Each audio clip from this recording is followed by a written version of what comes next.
Un des mondes que Meissen a développé, c'est le monde des services.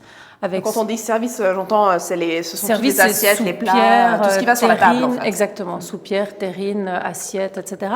Donc ici, le service au cygne comptait à peu près 2200 pièces.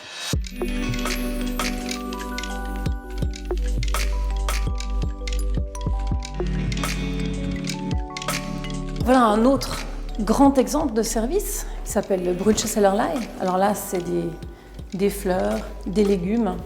Il a été créé pour le comte de Brühl, qui est un personnage assez important pour la manufacture, puisqu'il va être son directeur à la fin de la première moitié du XVIIIe siècle.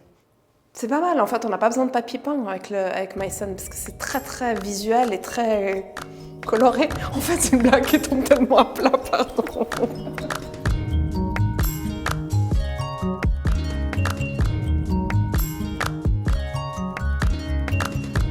Meissen est à son apogée, on va dire toute la première moitié du XVIIIe siècle. Oui. Ça marche très très bien, les collectionneurs s'arrachent les pièces. Forcément, c'est un secret qui, j'imagine, doit être difficile à garder et que ça crée des envieux.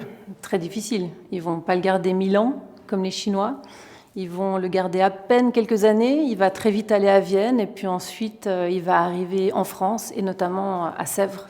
Même si eux auront, pour le coup, un style très différent. Absolument. Puis Sèvres va connaître son succès grâce à cette nouvelle esthétique, à savoir le néoclassique. Mais comment est-ce que Meissen se protège pour pas être complètement ruiné dans cette compétition, cette concurrence? Très tôt, ils ont été très malins, puisqu'ils ont apposé sur chaque pièce une marque, qu'on appelle aujourd'hui un logo.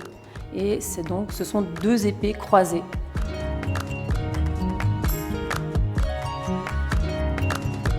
La folie porcelaine, c'est à la fois dans le design, on voit là autour, c'est complètement dingue, mais en même temps, c'est aussi dans la passion invétérée qu'ont les gens pour Meissen.